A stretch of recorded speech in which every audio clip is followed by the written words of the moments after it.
안녕하세요. 자, 지난 시간 백제와 고구려의 전성기 공부했었죠. 백제는 4세기 근초고왕. 그치. 전성기 왕은 누구나 다 영토를 가장 넓혔겠죠. 그 다음, 한강 유역을 차지하고 있는 나라가 바로 전성기다. 이렇게 설명을 드렸죠. 한번 복습하고 갈까요? 네. 그 다음에 근초고왕 하면 기억할 게 주변 나라와 교류를 열심히 했다. 특히 중국이나 일본, 특히 일본과 여러 가지 문화적인 교류를 했다. 그 다음 5세기에는 고구려가 전성기를 맞이했다. 지도에서 볼 수 있을지 엄청 넓은 영토를 차지했다. 이때의 왕이 바로 광개토 대왕과 장수왕이다. 광개토 대왕은 이름에서 알 수 있듯이 영토를 매우 넓히는 왕이다. 그리고 그 왕의 업적을 기록하고 있는 것이 바로 광개토 대왕릉비다. 자, 이거 보면 사람의 크기에 비교해서 엄청나게 크죠? 여기에 새긴 게 많았다는 건 그만큼 업적이 엄청 많았다는 걸 알 수 있죠. 그리고 장수왕이 바로 광개토 대왕의 아들이다. 장수왕은 수도를 국내성에서 평양성으로 옮기고 더 적극적으로 백제나 신라를 공격해서 남쪽으로 내려가겠다는 남하 정책을 펼쳤다. 이런 이야기들을 했죠. 자, 이제 마지막으로 전성기를 맞이하는 것은 신라가 되겠습니다. 자, 신라에 대해서 한번 알아볼게요. 자, 신라의 시초는 자, 백제는 온조가 세웠다고 하고요. 고구려는 주몽이 세웠죠. 신라는 처음에 시작한 사람은 이 박혁거세가 경주 지역을 중심으로 신라를 세우게 된다. 알겠죠? 자, 신라의 시작입니다. 신라는 시조 시작한 사람이 바로 박혁거세다. 이런 설화들을 보면은 주로 알에서 태어난다 뭐 이런 이야기들을 하는데, 바로 알에서 태어난다는 것은 태양을 상징하는, 그러니까 태양으로부터 왔다. 그러면 왜 선생님 태양을 비유하는 걸까요? 알에서 태어나고 태양으로부터 왔다는 이야기를 하는 것일까 생각을 해보면, 태양은 농사를 짓는데 굉장히 중요하잖아요. 그렇죠? 햇빛이 있어야 되니까 이제 아무래도 농업 국가였기 때문에 그런 것들을 중요시했겠죠. 신라는 가장 삼국 중에서 발전이 느린 나라였어요. 처음에는 이제 박혁거세가 만들었지만, 신라는 박씨가 왕을 하는 게 아니라 박씨랑 뭐 석씨랑 김씨 이런 세 명의 성이 이제 번갈아 가면서 왕위를 처음에는 이어받아요. 왕을 이어받는데 이렇게 성씨가 세 개인 사람들이 번갈아 가면서 하면 아무래도 왕의 힘이 강할까 약할까? 약하겠죠. 맞아요. 그래서 나중에는 신라의 왕은 김씨, 김씨 일가가 쭉 왕을 이어받는 형태로 진행이 됩니다. 알아만 두시면 되고요. 다음, 신라는 가장 늦게 발전하기 시작했지만 결국 자기들의 힘을 키워서 삼국을 통일하게 되는 나라가 되기도 합니다. 5세기 초 고구려의 힘이 강해져 남쪽 지역으로 진출해 오자, 그치, 자, 고구려의 힘이 강해져서 남쪽 지역으로 진출해 왔다. 요때가 바로 어느 때야? 아까 우리가 배웠던 5세기의 전성기는 고구려죠. 이 고구려 때 남쪽으로 쳐들어온 사람이 당연히 광개토 대왕하고 장수왕이 쳐들어온 요 이야기를 하고 있는 거야. 맞아. 자, 방금 전에 배웠던 거랑 연결이 되는 거지. 자, 우리가 이 2시간 만에 무려 300년의 역사를 배워야 되는 거니까 200여 년 역사, 300년 역사를 배워야 돼서 잘 이해하셔야 됩니다. 자, 그래서 이때 뭘 하냐면요, 바로 백제와 손을 잡고 고구려에 맞서게 됩니다. 지도를 그려서 그럼 보면은 요런 식인 거죠. 이렇게 우리나라가 있으면, 자, 여기 위에 이제 고구려가 있는데 이 고구려가 남쪽으로 쭉 밀고 내려오는 거예요. 그래서 백제가 한강 유역을 빼앗기게 돼. 그러면서 백제가 나라가 조그매지고, 그 다음 역시 신라 역시 굉장히 위협감을 느끼는 거지. 여기가 백제고 여기가 신라야. 그러니까 얘 고구려가 너무 세니까 바로 이 백제하고 신라가 둘이 힘을 합쳐가지고 고구려에 대해서 맞서기 시작한 거지. 자, 6세기에 이르러 법흥왕은 남쪽으로 낙동강을 넘어서 가야 지역까지 세력을 넓혔다. 자, 그러면 이건 아까 설명하기 위한 거니까 자, 인물 위주로 기억할 필요가 있으니까요. 신라 하면은 기억하실 게 바로 6세기의 진흥왕이다. 버풍왕이다. 6세기에 있는 버풍왕이라는 인물을 기억하면 좋을 것 같아요.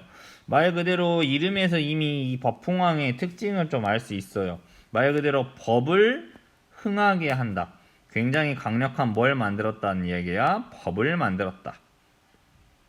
알겠나요? 이 버풍왕이 아주 강력한 법을 만들어가지고 신라를 더 강한 나라로 만들기 위해 노력한다. 선생님이 첫 번째 시간에 이야기했죠. 강력한 국가가 되기 위해서는 율령이라고 하는 강력한 법을 만들어야 된다. 알겠나요? 그래서 버풍왕이 바로 6세기에 낙동강을 넘어서 가야 지역까지 세력을 넓혔다. 자, 그러니까 여기 보면은 밑에 지도를 보시면 자, 여기 6세기에 보면 여기 지도에 가야가 사라져 버리죠. 가야 연맹은 결국 6세기에 결국 신라에게 흡수가 돼 버린다. 자, 네, 버풍왕 때 바로 가야. 그래서 네, 금관가야 아마 버풍왕에게 흡수돼 버리고요. 들어만 놓으시면 되고요. 그 뒤를 이은 진흥왕은 자, 그다음 왕이 이제 진흥왕이에요. 진흥왕. 또 흥자가 들어가지고 흥한다. 뭔가 잘 되고 있다는 걸 알 수 있겠죠.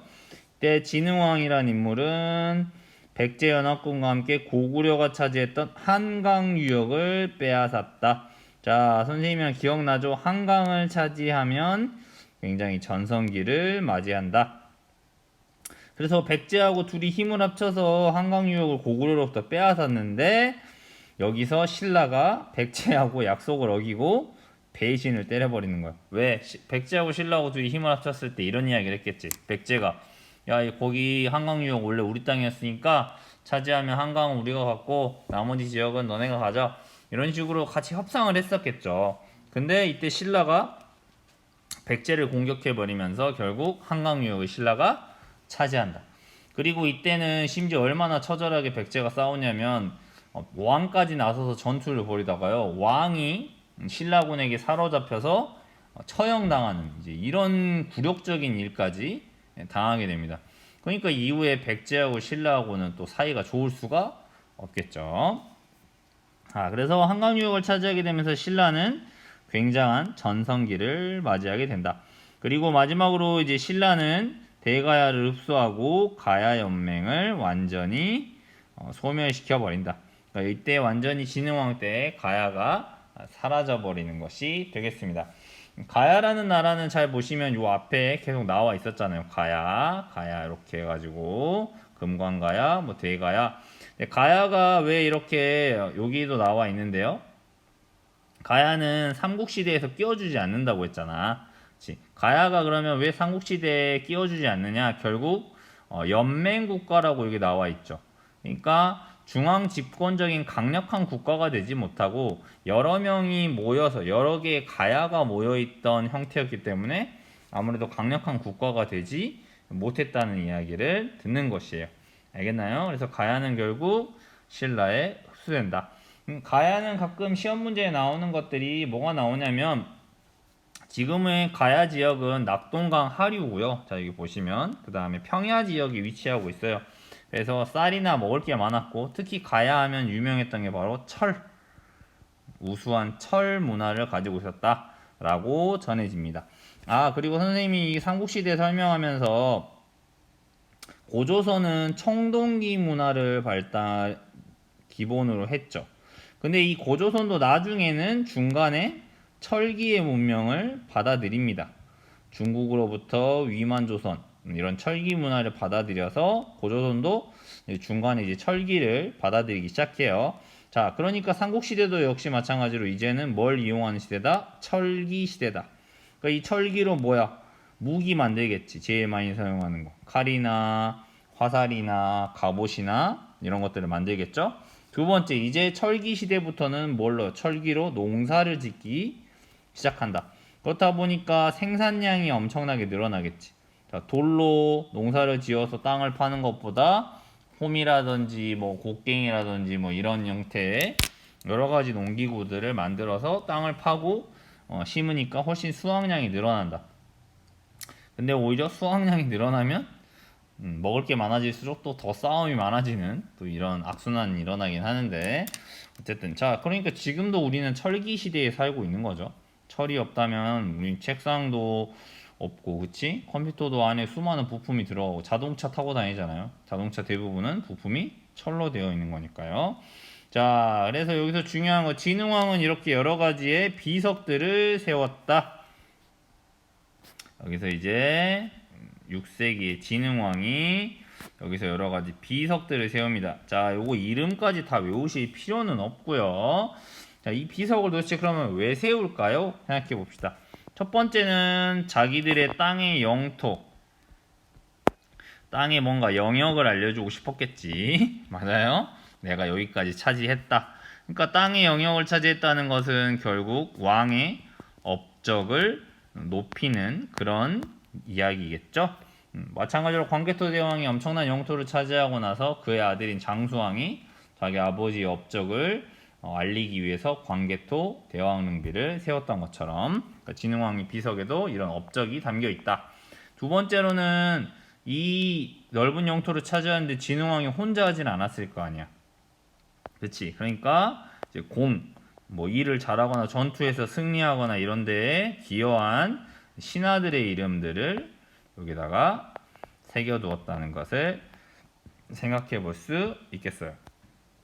알겠나요? 자, 이렇게 해서 여기 보면 뭐 창녕, 신라, 진흥왕, 척경비, 서울 북한상 진흥왕 순수비, 마올령 신라 진흥왕 순수비, 황초령 신라 진흥왕 순수비, 뭐 이런 식으로 나와 있죠.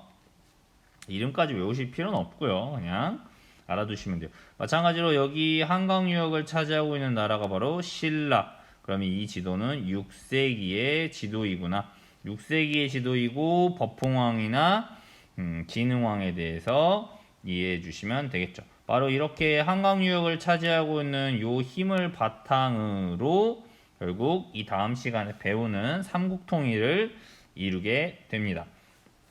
그러면 선생님이 이제 다음 시간에 조금의 이야기를 하면, 자, 이 당시에 어떤 관계가 형성이 되냐면 당연히 고구려하고 신라하고 사이가 좋을 수 없겠죠. 맞아요? 왜? 자기들이 차지하고 있던 한강유역, 그 다음 자기들이 차지하고 있던 이 많은 땅을 빼앗아 버렸으니까. 맞아요? 그 다음 백제하고 사이가 좋을 수가 없어요. 왜? 백제하고 둘이 같이 신라하고 연합해서 고구려의 한강유역을 빼앗았는데 신라가 배신해 버렸잖아.